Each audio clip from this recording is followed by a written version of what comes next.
नमस्कार मित्रों, राधे राधे, जय श्री राधे। एमबीडी क्लासेस में आप सभी का हार्दिक स्वागत है। आज का अपना जो टॉपिक रहेगा वो रहेगा नरेशन। और नरेशन टॉपिक के बड़ा कॉम्प्लिकेट टॉपिक है और उसमें दुनिया भर के नियम है। हम कोशिश करेंगे कि बहुत से यानी छोटे नियमों में और कम नियमों से पूरा टॉपिक को आसानी से अपन समझ सके। तो मैं बिना टाइम बर्बाद करे हुए ये टॉपिक पर चलता हूँ। आप आज का अपना जो टॉपिक है वो कौन सा टॉपिक है? नरेशन। अपना टॉपिक रहेगा नरेशन। हाँ जी, कौन सा टॉपिक रहेगा? नरेशन। देखो, एक एक चीज को मैं क्लियरिफिकेशन के साथ बताने की कोशिश करूंगा। धीरे धीरे पढ़ेंगे अपन, ज्यादा टाइम खराब नहीं करेंगे। नरेशन में देखो ध्यान से, एक वर्ब छुपी हुई है जो आप देखने को मिलेगी। इसमें एक नरेट वर्ब है। इस नरेट वर्ब का मतलब क्या होता है? नरेट ये एक वर्ब है और इसका मतलब होता है टू से या टू टेल। से यानी क्या होता है? कहना। से यानी क्या होता है? कहना। टेल यानी क्या होता है? बताना। ठीक है, कहना या बताना। तो कहना से एक शब्द निकल के आता है खतन। कोई भी बात कहते हैं उसे ही तो खतन कहते हैं। कोई भी बात अपन कहते हैं उसे ही खतन कहते हैं। तो नरेशन का मतलब क्या होता है? खतन। और खतन को ही इंग्लिश में बोलते हैं स्पीच। क्या बोलते हैं? स्पीच। क्या बोलते हैं? स्पीच। चलते हैं। ये बेसिक था कि नरेशन है एक नरेट वर्ब से है जिसका अर्थ होता है टू से या टू टेल, जिसका अर्थ होता है कहना या बताना। और कोई भी बात अपन कहते हैं उसे ही क्या कहा जाता है? खतन। और खतन को ही क्या कहते हैं? स्पीच। ये तो एक बेसिक चीज थी। मैं एक आपसे पूछ ही लूँ कि बताओ कि नरेशन होता क्या है? खतन होता क्या है? स्पीच होता क्या है? तो अपन कहते हैं स्पीच। जैसे कई प्रोग्रामों में स्पीच देते हैं तो अगर देखा जाए तो स्पीच का मतलब होता है जो भी अपन बोलते हैं वो ही एक तरह का स्पीच है। जो भी अपन कुछ भी बोले तो इंग्लिश में कहते भी है कि वॉट एवर। क्या कहा जाता है? Whatever we speak. Whatever we speak. Whatever यानी जो भी वी स्पीक। वी यानी हम स्पीक एंड बोलते हैं, जो भी हम बोलते हैं उसे क्या कहा जाता है? नरेशन कहा जाता है। कि एक इजी सी डेफिनेशन भी है। चलो ये भी हो गया। आगे अपन देखते हैं कि कोई भी कहते हैं अपन, कोई भी कथन कहते हैं वो कितने प्रकार से कहा जा सकता है? तो दो प्रकार से कहा जा सकता है। सीधा सीधा है, दो प्रकार से कहा जा सकता है। कौन कौन सा? पहला डायरेक्ट। कौन सा? डायरेक्ट। Direct speech. दूसरा इनडायरेक्ट स्पीच। दूसरा कौन सा होगा? In direct speech. ठीक है। तो दो तरह के स्पीच हो गए, एक डायरेक्ट स्पीच और एक इनडायरेक्ट स्पीच। थोड़ी सी मैं बात करता हूँ डायरेक्ट स्पीच क्या होता है और थोड़ी सी इनडायरेक्ट स्पीच के बारे में जानेंगे। फिर अपन बेस्ट जो मेन टॉपिक है उसमें चलेंगे। देखो आप समझो एक कोई चीज। डायरेक्ट स्पीच अपन रटते हैं हर चीज को, समझते नहीं है कि डायरेक्ट स्पीच का अर्थ क्या होता है। देखो डायरेक्ट स्पीच किसको कहते हैं? मैं हूं और किसी को कुछ बोल रहा हूँ तो वो डायरेक्ट सुन रहा है मेरी बातें। अब एक चीज समझने वाली है, वो मेरी बात को लिख भी लेता है एज इट इज, ऐसा कैसा लिख लिया। जैसे मैंने कहा कि यार आज मैं खुश हूं, तो उसने लिख दिया आज। जैसे है ना, आई एम हैप्पी इंग्लिश में लिख लेते ना। जैसे समझने की बात है कि मैंने किसी से ये बोला, किसी से मैंने बोला कि आई एम हैप्पी टुडे, ये बोला। ये बात मैंने बोली और उसने ये बात ऐसे की ऐसी लिख ली।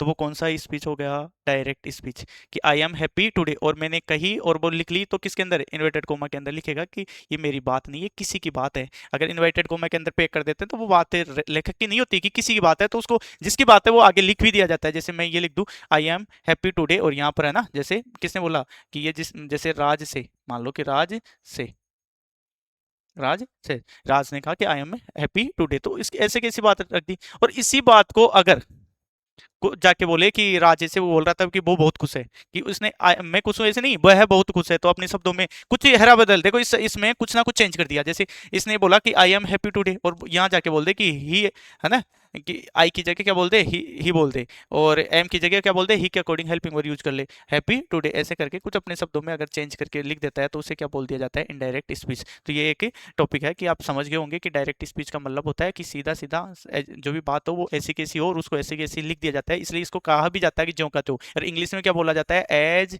It is. देखो इस पे लैंग्वेज देखो, ये है ना, एज इट इज, इसका मतलब होता है ज्यों का त्यों। एज इट इज, है ना, ज्यों का त्यों, यानी ऐसा का ऐसा, कोई चेंज नहीं करना इसमें अपने अकॉर्डिंग। ओन, ओन यानी निजी। ऑन ऑनर से बना ना, ऑन वर्ड्स अपने शब्दों में लिख दे। ये एक बेसिक चीजें थी। अब आगे अपन चलेंगे जो मेन टॉपिक है। देखो यह जो टॉपिक है इसके अंदर मेन टॉपिक क्या है? डायरेक्ट स्पीच है, इनडायरेक्ट स्पीच है। डायरेक्ट स्पीच को इनडायरेक्ट स्पीच में बदलना आना चाहिए, बस यही है। तो चले अपन नेक्स्ट। देखो पूरे टॉपिक की जड़ी आपको दो चीजों के इर्द गिर्द चलेगा। कौन सी दो चीजें? समझने वाली दो चीजें देखो कौन कौन सी है, समझो।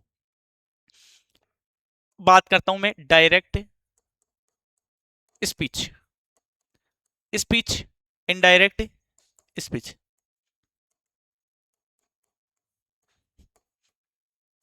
अब टॉपिक में बांधने की कोशिश करूंगा मैं। अब है बहुत एक बेसिक चीज है, अब टॉपिक मेन टॉपिक यहां से स्टार्ट होता है। डायरेक्ट स्पीच को इनडायरेक्ट स्पीच में क्या करना है, चेंज करना आना चाहिए, बस यही है मेन पूरी जड़ी। पूरी खेल यही है कि डायरेक्ट स्पीच को इनडायरेक्ट स्पीच में बदलना आना चाहिए आपको। कोई अपने से निजी शब्द है, यानी ऐसे कैसे लिखे हुए हैं उनको अपने शब्दों में लिखना आना चाहिए। कहने का मतलब कोई किसी की बात है, जो स्टेटमेंट जो इन्वर्टेड कोमा के अंदर दिखाई देगा उसको किस में लिखना है, अपने शब्दों में लिख के बताना है। तो इंग्लिश में अगर देखा जाए डायरेक्ट स्पीच को इनडायरेक्ट स्पीच में बदलने के लिए 5 चीजों को बदलना पड़ेगा। कितनी चीजों को, 5। मैं पहले एक बार डायरेक्ट सेंटेंस लिख देता हूँ, डायरेक्ट स्पीच का एक सेंटेंस लिख रहा हूँ, जैसे अनु, अनु सेड टू मी। अनु ने मेरे से कहा, क्या कहा, जैसे वही सेंटेंस ले लेते हैं, आई am happy, I am happy, I am happy, I am happy today, I am happy today. ठीक है, ये मैं एक सेंटेंस ले लिया मैंने, आई एम हैप्पी टुडे। देखो, Anu said to me I am happy today, ये कौन सा सेंटेंस बताओ, डायरेक्ट सेंटेंस है। कौन सा सेंटेंस है ये, पूरा डायरेक्ट सेंटेंस है। कौन सा सेंटेंस है, डायरेक्ट सेंटेंस है। डायरेक्ट सेंटेंस की पहचान क्या है, सीधा सीधा है, इन्वर्टेड कोमा आएगा। इनडायरेक्ट स्पीच में कोई कोमार कोई पंचमार कुछ भी यूज नहीं होता, फुल स्टॉप से बंद हो जाता है। ठीक है, और इसमें क्या आता है कि इन्वर्टेड कोमा आता है, तो डायरेक्ट स्पीच है। तो पहचानना बहुत आसान है। अब पहचानना तो बहुत आसान है कि इन्वर्टेड कोमा आएगा तो डायरेक्ट स्पीच है। अब बात क्या है, देखो गौर, देखो एक चीज अगर आप गौर से देखोगे, ये क्या है, डायरेक्ट स्पीच है। इसमें 5 चीजों को चेंज कर सकते हैं मैक्सिमम। मैक्सिमम चेंज कितनी चीज होगी, मैक्सिमम चेंज होगा इसमें 5। कितने होंगे, 5 चेंजेस आपको करना पड़ेगा इस सेंटेंस में। मैक्सिमम चेंज 5 होते हैं, और मिनिमम कई बार जरूरी नहीं 5 से चेंज हो, कई बार एक से भी काम हो जाता है, कई बार 2 चेंज करना पड़ता है, कई बार 3, कई बार 4, और कई बार 5 चीजें भी बदल सकती है। अब देखो कैसे, 5 ये सेंटेंस है। इस सेंटेंस में आप ध्यान देना, इस सेंटेंस में मैं एक बार पेन चेंज कर लेता हूँ। देखो, एक चेंज तो यहां पर, ये रहा, एक चेंज तो यहां पर करना पड़ेगा। ठीक है, कहां पर, यहां पर अपन को एक चेंज तो यहां पर करना पड़ेगा, जिसको क्या बोलते हैं, आर बी। क्या बोलते हैं बेटा, आर बी। दिखाई दे रहा है कि हल्का दिखाई नहीं दे रहा, चलो मैं एक बार कलर चेंज कर लेता हूँ। देखो देखा, नीले दिखाई दे रहा है, हाँ ये दिखाई दे रहा है ना। एक चेंज तो यहां पर करना, जिसको आर बी बोलते हैं। क्या बोलते हैं, आर बी। ठीक है, आर बी। दूसरा चेंज कहां होता है, यहां पर इन्वर्टेड कोमा के अंदर, दूसरा चेंज। तीसरा ये प्रोनाउन में। चौथा चेंज कहाँ होगा, टेंस में। कहाँ पर होगा, टेंस में। और पांचवा चेंज कहाँ होगा, लास्ट में, एडवर्ब में। कहाँ होगा, एडवर्ब में। इन 5 चीजों को अगर आपने बदल दिया, यानी ये 5 चीजें अगर बदल दी, 5 चीजें अगर आपने बदल दी, तो डायरेक्ट सेंटेंस किस में चला जाएगा, इनडायरेक्ट सेंटेंस में। कौन कौन सी, सुनो। पहली पहली तो ये जो इन्वर्टेड कोमा, यहाँ से 2 लाइनें खींच लेता हूँ मैं, इन्वर्टेड कोमा के इधर आरबी में रिपोर्टिंग वर्ब में चेंज करना पड़ेगा, और एक इन्वर्टेड कोमा को हटाना पड़ेगा, तो 2 चेंज हो गए। अब इधर देखो, एक प्रोनाउन और एक टेंस और एक क्या है, एडवर्ब, यानी 5 चीजें आपको बदलनी पड़ेगी। तो मैं यहाँ लिखवा देता हूँ बेसिक से। अब चलते हैं, ये एक बात है कि आपने समझा होगा कि डायरेक्ट स्पीच को इनडायरेक्ट स्पीच में बदलने के लिए डायरेक्ट स्पीच का जो सेंटेंस है उसमें मैक्सिमम 5 चीजों को अपन को बदलना आना चाहिए, बस यही है। खेल इतना ही है। क्या खेल है कि सर इतनी सी बात है कि डायरेक्ट, जो डायरेक्ट स्पीच है, कौन सा है, डायरेक्ट स्पीच है। डायरेक्ट स्पीच में अपन को, डायरेक्ट स्पीच में देखो, समझो। यार कलर कैसे चेंज होएगा, सॉरी, एक मिनट एक मिनट एक मिनट, हाँ। देखो बेटा, डायरेक्ट, डायरेक्ट, डायरेक्ट,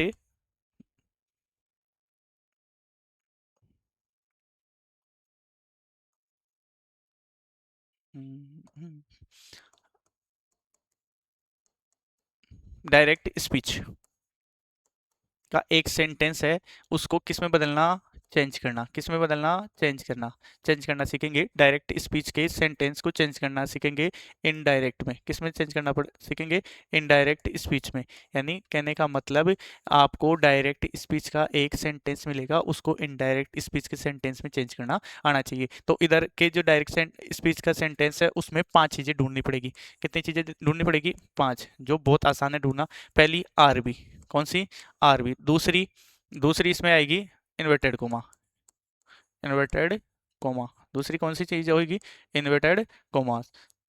तीसरी इसमें प्रोनाउन, कौन सा चेंज करना पड़ेगा आपको, प्रोनाउन। फिर टेंस और फिर एडवर्ब, एडवर्ब। ये 5 चीजें आपको बदलनी पड़ेगी। डायरेक्ट स्पीच के ये पांचों चीजें ढूंढनी है और उसको चेंज कर दोगे तो वो किस में चला जाएगा, इनडायरेक्ट स्पीच में चला जाएगा। अब देखो मैंने अभी एक एग्जांपल लिखाया था, Anu said to me, Anu said to me, है ना, inverted, I am happy today, अपन ने अभी अभी देखा था।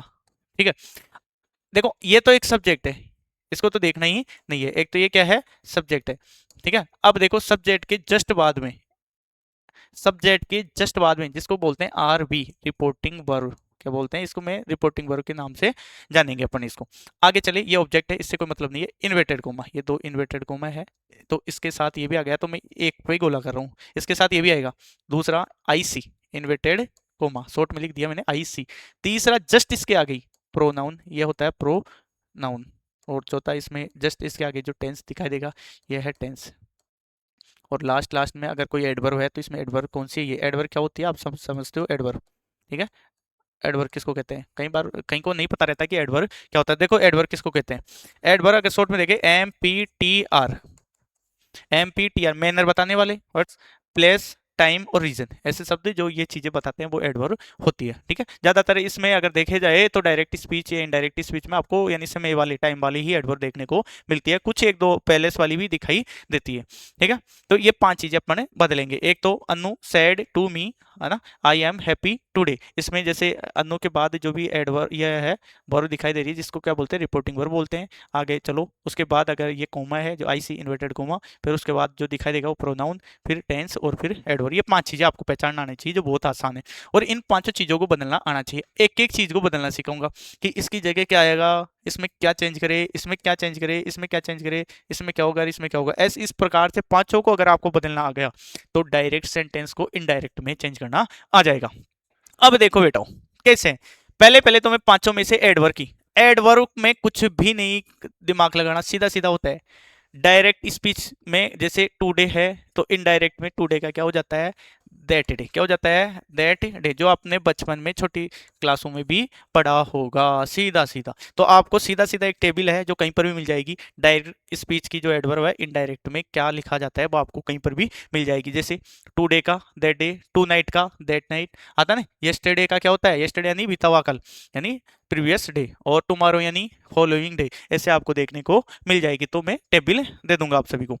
अब देखो बच्चे, इसको मैं काट दूं क्या, कि सर ये तो बहुत आसान है, ये चेंज तो हर जो कर सकता है, इसमें कुछ नहीं करना, सीधा सीधा है, तो इसमें इतना दिमाग नहीं लगाना। अब बच्चे कितने, 4, मैं इन 4 पे फोकस करूंगा और इन चारों को आप आसानी से समझ सकते हो, और बिना नियम इनके अगर देखोगे इनके ही इतने नियम पड़े हैं, अभी तक कोई नियम नहीं लिखवाया मैंने। ठीक है, अभी तक अपन इतना ही पढ़े हैं कि डायरेक्ट स्पीच है उसको इनडायरेक्ट स्पीच में बदलने के लिए डायरेक्ट स्पीच में 5 चीजें होती है, पांचों को आप बदल दोगे तो किस में चला जाएगा, इनडायरेक्ट में। और पांचों में से एक तो आपको आता ही है कि एडवर्ब वाला, और एडवर्ब में क्या है, सीधा सीधा है कि एडवर्ब में सीधा फिक्स होती है, डायरेक्ट स्पीच की एडवर्ब है जो इनडायरेक्ट में जो एज इट इज, ऐसा कैसे याद करना पड़ेगा। अब अपन चलते हैं नेक्स्ट। देखो पहले पहले पढ़ेंगे अपन आरवी, क्या पढ़ेंगे, आरवी, फिर उसके बाद चलते रहेंगे एक एक, है ना। देखो सबसे पहला चेंज, कौन सा चेंज, लिखो आरवी, है ना, आरवी, जिसको रिपोर्टिंग वर्ब का चेंज, आरवी चेंज। चलो देखो आरवी चेंज पढ़े, आरवी चेंज में अपन देखते हैं, एक सेंटेंस लिखूं जैसे Anu said to me, I am, एक ही सेंटेंस में बताऊंगा ताकि आप कंफ्यूजन नहीं है और आपको समझ में आए, आई एम हैप्पी टुडे। देखो बेटा बात करते हैं आरबी। आपको सभी को पता है सर इसको आरबी बोलते हैं, और आप अभी आरबी का चेंज बता रहे हो आरबी। ये कौन सा स्पीच है? डायरेक्ट है। कैसे पहचाने? इन्वर्टेड कोमाज है, डायरेक्ट स्पीच है। बिल्कुल सीधी सीधी बात है। अब देखो ध्यान से गौर करना हर एक एक बात को, सीरियस। आरबी में कैसे बदल दे? आरबी का बस इतना सा ध्यान देना, ये एक बॉक्स बना रहा हूँ छोटा सा, जो याद करने का कोई वो नहीं है, सीधा सीधा याद कर सकते हो। याद क्या ही करना, दो वर्ब है। यहाँ ज्यादातर देखने को मिलती है, या तो फर्स्ट फॉर्म में दिखाई देगी, फर्स्ट फॉर्म से, ये फर्स्ट फॉर्म है ना, फर्स्ट फॉर्म। इसकी सेकंड फॉर्म यहाँ लिख रहा हूँ मैं, से का क्या हो जाएगा? सेड।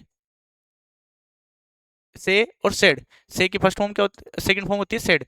ठीक है, एक चीज यहाँ पर ये दो ज्यादातर देखने को मिलती है, तो से या सेड। अगर से दिखाई दे तो क्या करे, सेड दिखाई दे तो क्या करे?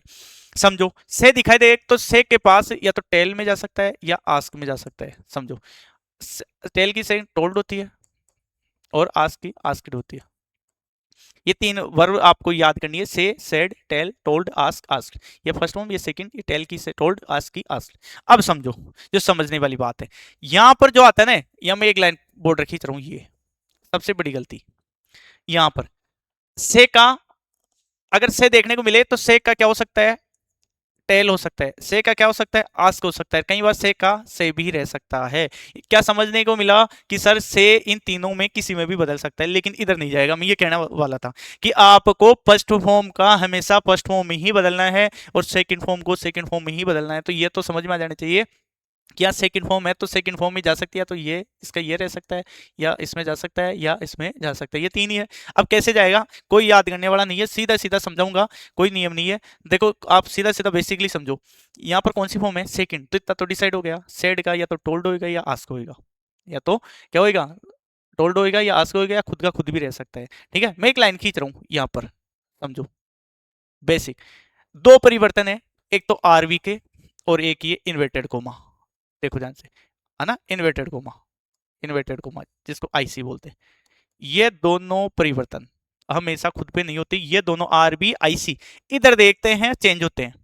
आरबी इधर देखेगा, आरबी बदलने से पहले उस साइड देखेगा, आईसी चेंज होने से पहले इन्वर्टेड कोमा को हटा के अपन कुछ भी लगाएंगे उधर, ये डिसाइड करेगा। यानी कहने का मतलब इन दोनों को डिसाइड कौन करता है? इधर वाली लाइन। बस, कोई नियम नहीं है। आरबी आईसी ये दोनों उधर देख के चेंज होंगे, कैसे होंगे अभी आगे बताने वाला हूं।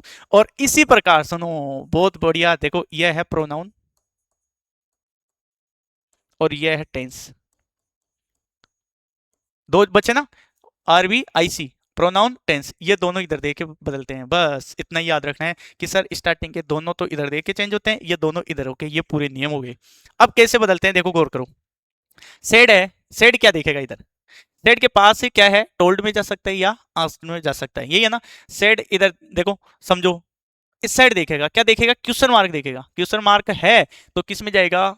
आस्क में, क्योंकि क्वेश्चन मार्क है तो पूछ रहा है, और क्वेश्चन पूछ रहा है तो यहाँ पर पूछने को क्या बोलते हैं? आस्क। सीधी सीधी बेसिक बात है कि सेड का क्या हो जाएगा? आस्क्ड हो जाएगा, क्योंकि उधर क्वेश्चन मार्क है तो। और नहीं है तो क्या होगा? टोल्ड बता रहा है, या तो पूछेगा बताएगा, अब बता रहा है। ठीक है, अब बात हुई कि सर कब सेड का सेड रह जाता है? तो सेड का सेड जब रहता है जब इधर मान लो कोई क्वेश्चन भी नहीं पूछ रहा, और इधर ऑब्जेक्ट भी नहीं है। अगर ऑब्जेक्ट नहीं आए, केवल सेड ही आए, तो और उधर क्वेश्चन मार्क नहीं आए, तो अब क्या होता है? सेड का सेड ही रहता है। नहीं तो सेड का क्या हो जाता है? टोल्ड। तो यहाँ पर सेड का क्या होगा? टोल्ड, क्योंकि क्वेश्चन मार्क नहीं है तो टोल्ड में जाएगा। और अगर क्वेश्चन मार्क भी नहीं है, ठीक है, और ऑब्जेक्ट भी नहीं है, तो फिर किस में चला जाएगा? सेड का सेड ही रहेगा। तो समझ में आएगा? तो इसको जैसे चेंज करेंगे, अनु सेड, सेड का क्या हो जाएगा? टोल्ड, है ना, और मी का मी। अब इन्वर्टेड कोमा को अपन हटाएंगे और आगे का सेकंड चेंज पढ़ेंगे। तो पहला चेंज समझ में आ गया होगा शायद, आई होप। आरबी चेंज समझ में आया होगा कि आरबी का चेंज। अब एक बात ही हुई कि सर से आ जाए तो, कहीं कई बार एस लगा हुआ जाए तो एस लगा के लिख देना, उससे क्या ही फर्क पड़ता है। अगर एस आ जाए तो एस लगा के लिख देना, ठीक है, क्योंकि सब्जेक्ट को सेटिस्फाई करेगा इधर। अब आगे देखते हैं, पहला चेंज आ गया होगा। नेक्स्ट देखो, सेकंड चेंज, अपन सेकंड चेंज पढ़ते हैं। सेकंड चेंज इसी को मैं ले लेते। सेकंड चेंज कौन सा है? इन्वर्टेड कोमा वाला, इन्वर्टेड कोमा। छोटी सी कहानी है इन्वर्टेड कोमा की, कुछ नहीं है। जैसे Anu said to me I am happy today, यही है। समझो बेटा, वो ये भी बहुत आसान है। जैसे ये चेंज आपको आ गया, नेक्स्ट ये वाला मैंने कहा था इधर के दो चेंज होते हैं, पहला कौन सा, आरवी का और एक आईसी का, आईसी यानी इन्वर्टेड कोमा का, और दोनों किसको देख के बदलते हैं इधर। अब ये इन्वर्टेड कोमा इधर क्या देखेगा, सुनो, इन्वर्टेड कोमा के पास ऑप्शन कौन कौन से हैं, इन्वर्टेड कोमा के पास मैं इधर लिख देता हूँ ऑप्शन कौन कौन से ऑप्शन है। देखो, या तो आ सकता है इफ, क्या आ सकता है, इफ, ठीक है, या आ सकता है डब्ल्यू एच वर्ड, या आ सकता है टू, या आ सकता है, और तो क्या ही बचा, दैट जो सिंपल रहता है ना, और एक वेदर भी है, तो जो वो इफ की जगह है उस पर ज़्यादा गौर करने की आवश्यकता नहीं है। अब देखो इफ कब आएगा, इधर बस इतना सा देखेगा कि यहाँ पर जो क्वेश्चन है वो स्टार्ट कहाँ से हो रहा है। अगर क्वेश्चन स्टार्ट होता है, क्या देखेगा, क्वेश्चन स्टार्ट होता है 24 हेल्पिंग वर्ड, 24 हेल्पिंग वर्ड होती है, अगर हेल्पिंग वर्ड से स्टार्ट है, do, does, did, is, am, are, was, were, has, have, had, है ना, ऐसे, तो वो वहां पर क्या आ जाएगा, इन्वर्टेड कोमा को हटा के क्या कर देंगे इफ। अगर मान लो किससे स्टार्ट नहीं है, हेल्पिंग वर्ड से नहीं है, डब्ल्यू एच वर्ड से है, तो डब्ल्यू एच वर्ड की जगह डब्ल्यू एच वर्ड आ जाएगा इन्वर्टेड कोमा हटा के।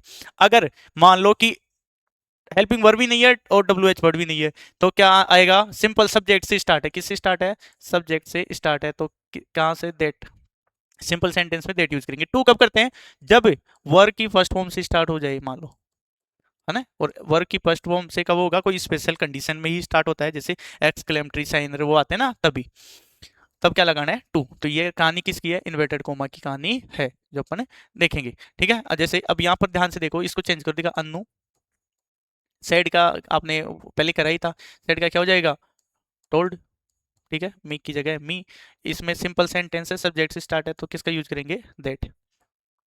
अब आगे देखो, अब नेक्स्ट चेंज होगा वो किस में करेंगे, किस में चेंज करेंगे, प्रो नाउन में, प्रो नाउन में किस में चेंज करेंगे, प्रो नाउन में चेंज करेंगे, प्रो नाउन में चेंज करेंगे। तो नेक्स्ट अपन चले प्रोनाउन की ओर, देखो नेक्स्ट है प्रोनाउन का चेंज, किसका चेंज है, प्रो नाउन का चेंज है, किसका चेंज है, प्रो नाउन का चेंज है। वीडियो शायद ज्यादा बड़ा हो रहा है तो मैं जल्दी खींचूंगा। देखो जैसे समझो, हाँ क्या था अपना, जैसे अनु, अनु को ही लेके चल रहे हैं, Anu said to me, Anu said to me, और इधर देखो बेटा, आई एम हैप्पी टुडे। देखो ये पहला चेंज आरबी का, बार बार बता रहा हूँ, पहला चेंज आरबी का जो अपन को अच्छी तरह से आ गया, सेकंड इन्वर्टेड कोमा का, आईसी इन्वर्टेड कोमा, ठीक है। अब देखो थर्ड प्रोनाउन का, प्रोनाउन सीधा सीधा कहता है, दो ही बातें लिखूंगा प्रोनाउन की, कोई नहीं है, वो एक बॉक्स बनाते हैं, फर्स्ट पर्सन सेकंड पर्सन, कुछ याद नहीं करना, बस इतना सा ध्यान देना है, आई और वी हो, आई और बी हो, अगर यहाँ पर क्या हो, आई और बी हो, क्या हो, फर्स्ट पर्सन आई और बी हो, तो किसको देखना है, इधर कहा था नहीं, ये जो प्रोनाउन है, प्रोनाउन है वो किधर देखेगा, प्रोनाउन और टेंस हमेशा चेंज होने से पहले किधर देखेंगे, इधर वाले पड़ोसियों को। जैसे ये दोनों पड़ोसी पड़ोसी को देख के बदल रहे थे, तो ये पड़ोसी भी पड़ोसी को देख के बदलेंगे, स्वाभाविक है, तो प्रोनाउन इधर देखेगा, ठीक है। और इधर जैसे प्रोनाउन आई और बी हो, तो हमेशा अगर प्रोनाउन सुन लो, प्रोनाउन क्या हो, आई और बी हो, तो किसको देखेंगे, सब्जेक्ट को देखेंगे, किसको देखेंगे, सब्जेक्ट को देखेंगे, तो आई और बी हो प्रोनाउन, तो सब्जेक्ट को देखेंगे, और अगर यू हो तो ऑब्जेक्ट को देखेंगे, बस इतना सा है, दो ही चीज देख लेंगे, क्या, आई और बी, आई है तो इधर वाले सब्जेक्ट को देखेंगे, और देख के क्या करना है, देख के क्या करना है, कि देखने से काम नहीं चलेगा, देखना है, जैसे आई है और वी है, उधर देखेंगे अनु, और लिखेंगे, फिर यहाँ पर इसकी जगह प्रोनाउन ही लिखेंगे, और लिखेंगे कौन सी, तो आई और बी में सब्जेक्ट को देख के क्या लिख सकते हैं, सुनो, या तो अगर लड़की हो तो सी लिख देंगे, लड़का हो तो क्या लिख देंगे, ही लिख देंगे, और बहुत सारे हैं तो दे लिख देंगे, बस। और अगर इधर मान लो कि ऑब्जेक्ट जैसे आई है तो अनु है, तो यहाँ पर अब चेंज करते समय क्या करेंगे, देखो अनु, अनु सेड का क्या हो जाएगा, टोल्ड हो गया था नेम से, और है ना, मी की जगह मी, इन्वर्टेड कोमा को ऊपर ने हटाया, सिंपल सेंटेंस है तो दैट यूज होता है।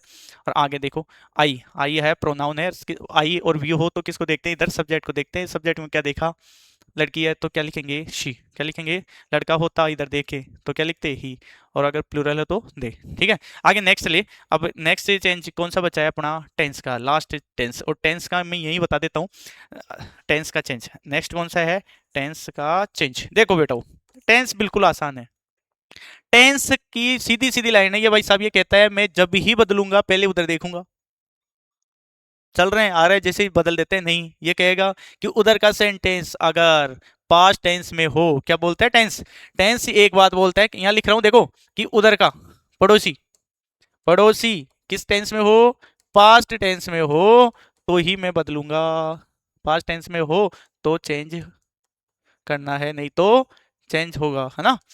तो देखो पास्ट है तो चेंज होगा, अगर प्रेजेंट होता यानी से होता या फ्यूचर होता तो ये कभी नहीं बदलता, ठीक है। और उधर क्या हो, पास्ट टेंस, अब देखो पास्ट टेंस है, उधर पास्ट है तो बदलेगा, बदलेगा कितने, फिर बदलने के भी कितने, 6 ही टेंस बदलते हैं, कितने टेंस बदलते हैं, और सीधा सीधा बदलते हैं, कौन से, सुनो सीधा सीधा।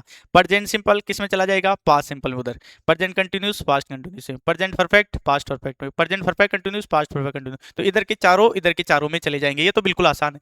अब चार तो समझ में आ गए, तो दो कौन से, तो सुन लो दो, पास्ट सिंपल और पास्ट कंटिन्यूस, इनका क्या करें, इनका और पास्ट कर दो, पास्ट सिंपल और पास्ट कंटिन्यूस का, तो पास्ट सिंपल तो चला जाएगा पास्ट परफेक्ट में, और पास्ट कंटिन्यूस चला जाएगा पास्ट परफेक्ट कंटिन्यूस में, उस प्रकार से अपन इनको बदल सकते हैं। तो इधर देखो प्रेजेंट, इधर पहले तो पास्ट है तो बदलेगा, तो ये प्रेजेंट का किस में चला जाएगा, पास्ट में, पास्ट में देखो सी के साथ क्या आएगा, वॉज हैप्पी, और टुडे का दैट डे, टुडे का क्या चेंज हो जाएगा, डेट डे। तो आपको थोड़ा बहुत समझ में आया होगा कि क्या समझ में आया, अगर अपन बेसिक एक बार 1 मिनट में रिवीजन करते हैं, देखो सुनो, अपन पढ़ क्या रहे थे, डायरेक्ट डायरेक्ट डायरेक्ट स्पीच, क्या पढ़ रहे थे, डायरेक्ट स्पीच, उसको चेंज करना, किस में चेंज करना, इनडायरेक्ट स्पीच में, किस में, इनडायरेक्ट स्पीच में, एक डायरेक्ट स्पीच को इनडायरेक्ट स्पीच में बदलना। मैक्सिमम चेंज कितने थे बेटा, वो मैक्सिमम चेंज कितने हैं, पांच, पांच चीजें अपन ने अगर बदल दी तो डायरेक्ट सेंटेंस किस में बदल जाएगा, इनडायरेक्ट में बदल जाएगा। कौन कौन सा था आपने पढ़ा होगा, पहले पहले आरबी को, दूसरा आईसी, है ना, इधर लिख रहा हूं मैं, तीसरा और चौथा प्रोनाउन, और ये टेंस, इतना समझ में आया होगा।